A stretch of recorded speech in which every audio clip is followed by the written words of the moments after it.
Game failing to initialize because of the DirectX 10 DLL? I'm Sophie Chen, a Windows system specialist. Let's sync your multimedia environment and get you back to gaming. Before diving into the manual fix for DirectX 10, note the official maintenance resource linked below for system synchronization. This is the DirectX 10 Update 22, a legacy DirectX 10 helper library. It provides unmanaged routines for rendering effects, facilitating the 3D data link for games requiring the August 2006 runtime manifest. Let's get to work. We'll start with the most common fix for this specific error. DirectX 10.22 is often associated with game graphics and audio processing.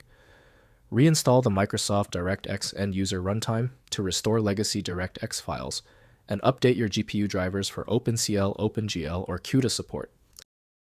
In cases where the official installer remains ineffective, we must escalate to a manual review of your system's active runtime state.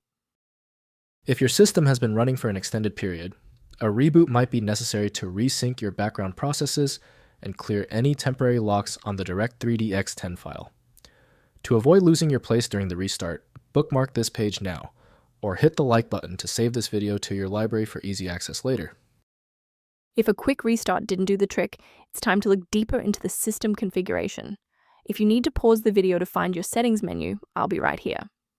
If you still see the error after restarting, then your DirectX environment needs a manual update, and you must use the DirectX June 2010 redistributable to fill in the missing library gaps. This tool is designed to restore compatibility for older graphics APIs that are no longer supported by standard Windows update cycles. Why are we doing this?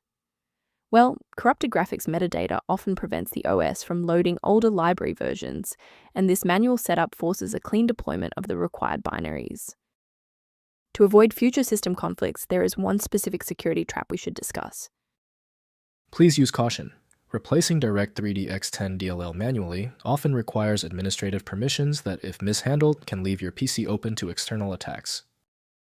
Protect your workstation's long-term stability by utilizing a professional-grade diagnostic for routine environment checks. To help prevent productivity interruptions, the diagnostic tool below provides informational guidance on keeping DirectX 10 synchronized. Thank you for trusting us with your system repair today. For more configuration tips and DirectX 10 error resolutions, don't forget to like and subscribe.